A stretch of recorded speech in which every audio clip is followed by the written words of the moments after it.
बाद एक बार फिर से हिंदू शेरनी नुपुर शर्मा ने लगाई है दहाड़। कैमरे के सामने आने का मुख्य मकसद द वैक्सीन वार या मकसद कुछ और। नमस्कार, मैं हूं आंचल सिंह और आप देख रहे हैं द भारत शो। आज हम आपको विस्तार से बताने जा रहे हैं नुपुर शर्मा के सामने आने के मकसद के बारे में। आखिर क्यों 15 महीने के बाद नुपुर शर्मा पहली बार कैमरे के सामने आई और वो फिर से सक्रिय है। नुपुर शर्मा ने जब कैमरे पर लोगों से बातचीत की और जब उन्होंने मीडिया के सामने कुछ शब्द बोले तो किस तरीके से प्रधानमंत्री नरेंद्र मोदी का वो समर्थन कर गई। बीजेपी ने भले ही उनसे किनारा कर लिया हो, लेकिन नुपुर शर्मा आज भी ये कह रही हैं कि दिल है तुम्हारा। दरअसल नुपुर शर्मा तेज तर्रार प्रवक्ता थी। 2022 जून के महीने में लगातार टीवी डिबेट में भगवान शिव को लेकर जिस तरीके से टिप्पणियां की जा रही थी, उससे परेशान होकर नुपुर शर्मा ने एक कड़वा सच बोल दिया। जैसे ही उन्होंने वो कड़वा सच बोला, देश भर के जिहादियों को तो मिर्ची लगी ही। जुबैर ने उनके उस कड़वे सच को ट्रांसलेट करके अपने आकाओं को भेजा, जिसके बाद 57 इस्लामिक देश जो हैं ऐसे बिलबिलाए कि लगातार भारत के खिलाफ और नुपुर शर्मा के खिलाफ साजिशें रची जाने लगी, जहर उगला जाने लगा। हालात ये हो गए कि देश भर में कई सारी हत्याएं हो गई। नुपुर शर्मा को लगातार धमकियां मिलने लगी। बीजेपी ने भी नुपुर शर्मा को अकेला छोड़ दिया, उनसे किनारा कस लिया। नुपुर शर्मा इन जिहादियों से मिल रही धमकियों की वजह से अपने घर में कैद होने पर मजबूर हो गए। लगातार उन्हें समर्थन भी मिला और लगातार हिंदू उन्हें समर्थन करते रहे। लोगों का यह कहना था कि वो बाहर आए और अपनी बात को रखें, लेकिन लगातार नुपुर शर्मा को जान से मारने की धमकियां मिलने की वजह से नुपुर शर्मा को सुरक्षा में ही रहने की हिदायत दी गई। हालात ये हो गए कि 15 महीने तक नुपुर शर्मा एक घर में कैद रही। 15 महीने बाद जब वो पहली बार कैमरे के सामने आई तो मौका था विवेक अग्निहोत्री की आने वाली फिल्म द वैक्सीन वार की स्क्रीनिंग का, जहां पर उन्होंने जनता को संबोधित किया, लोगों को संबोधित किया और इसके साथ उन्होंने अपने दिल की बात भी रखी। और इसी के साथ वो कुछ ऐसा कह गई जो सीधे प्रधानमंत्री नरेंद्र मोदी के समर्थन में। जी हाँ, कुछ भी हो, विचारधारा जो है वो वही है जो बीजेपी की है। तो बीजेपी ने भले ही साथ छोड़ दिया हो, लेकिन नुपुर शर्मा ने आज भी ठाना है कि वो बीजेपी के ही विचारधारा पर चलने वाली है। अब इसके बाद कयास ये भी लगाए जा रहे हैं कि आने वाले दिनों में नुपुर शर्मा जो है वो चुनाव भी लड़ सकती है। 2024 का चुनाव है और ये कयास उस वक्त भी लगाए जा रहे थे। भले ही बीजेपी ने पार्टी से उन्हें निष्कासित कर दिया हो, लेकिन उसके बाद से ये कहा जा रहा था कि नुपुर शर्मा चुनाव लड़ेंगी। अब चुनाव से पहले ही नुपुर शर्मा जो है वो सक्रिय हो गई हैं। पहली बार वो कैमरे के सामने दिखी और कई सनातनियों के साथ उन्होंने तस्वीरें भी खिंचवाई। इस मौके पर उन्होंने फिल्म के बारे में भी कुछ कहा और इसके साथ ही उन्होंने प्रधानमंत्री नरेंद्र मोदी का भी समर्थन। सबसे पहले आपको वो वीडियो सुनाते हैं जहां पर उन्होंने फिल्म के बारे में बात की और उसके बाद दिखाते हैं कि प्रधानमंत्री नरेंद्र मोदी के किस बात का वो समर्थन कर गए।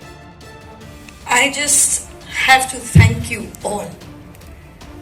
आप लोगों की वजह से हम भारतीय आज भी जिंदा हैं, हम जीवित हैं। आपको हृदय की गहराइयों से बहुत आभार। आपका आभार कि आपने मुझे आमंत्रित किया और एक ही चीज कहूंगी, भारत माता की and India, Bharat can do it.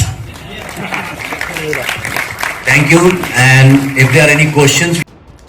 तो आपने सुना नुपुर शर्मा को, जिन्होंने द वैक्सीन वॉर के बारे में बातचीत की। दरअसल जुबैर, जिन्होंने नुपुर शर्मा के इन हालातों को बनाने में बहुत बड़ी भूमिका निभाई, जो लगातार अपने नफरती ट्वीट्स की वजह से पूरे भारत में हत्याएं करवा चुका है, उस जुबैर और तमाम लोगों ने द वैक्सीन वार को प्रोपेगेंडा मूवी बताया है।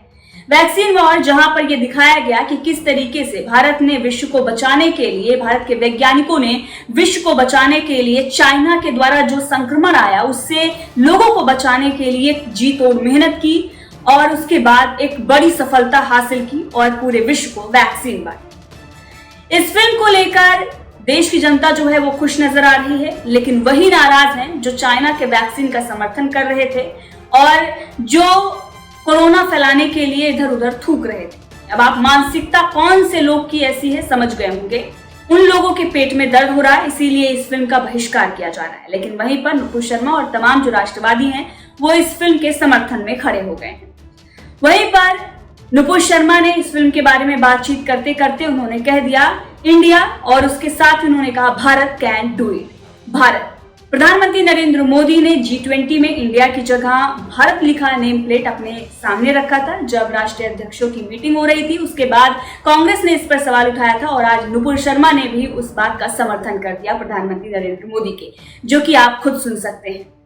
मैं कहूँगी कि सबसे पहले तो फिल्म तो बहुत सुंदर है, बहुत आनंद आया देखे, और ICM और NID का बहुत हृदय की गहराइयों से आभार। अगर इनके पर्सनल सैक्रिफाइसेस इन अनसंग हीरोज के नहीं होते तो भारत में करोड़ों लोग बिना वैक्सीन के कैसे गुजारा करते, खासकर कोविड पैंडेमिक का। उनके मैं कहूँगी बहुत धन्यवाद। और दूसरा विवेक अग्निहोत्री जी, उसकी पूरी टीम का मैं बहुत अभिनंदन वंदन करना चाहूँगी कि उन्होंने महिला सम्मान के लिए ऐसी एक फिल्म बनाई। आपकी स्टार कास्ट बिल्कुल ही बहुत ही इम्पेकेबल थी, और आपको बहुत शुभकामनाएं, और भारत माता की। से पहले सत नहीं था, असत भी नहीं। I just have to thank you all. आप लोगों की वजह से हम भारतीय आज भी जिंदा हैं, हम जीवित हैं। आपको हृदय की गहराइयों से बहुत आभार। आपका आभार कि आपने मुझे आमंत्रित किया, और एक ही चीज कहूंगी, भारत माता की and India, Bharat can do it. Thank you. And if there are any questions, I am very happy that we are talking about women, courage of women, role of women.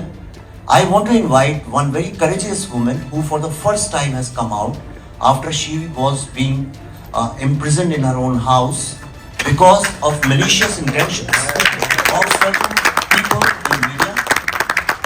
Nupur Sharma, she is like my younger sister.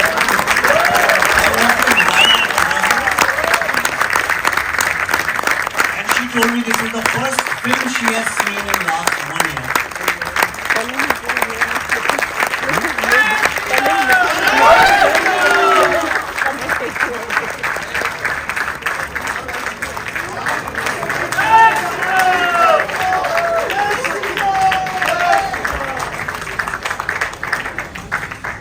And I know it's a film, it's about science, and I do not want to make it absolutely political, but I've invited her on the stage because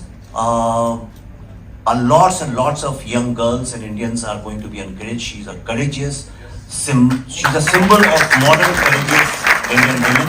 I want to say a few words about the film.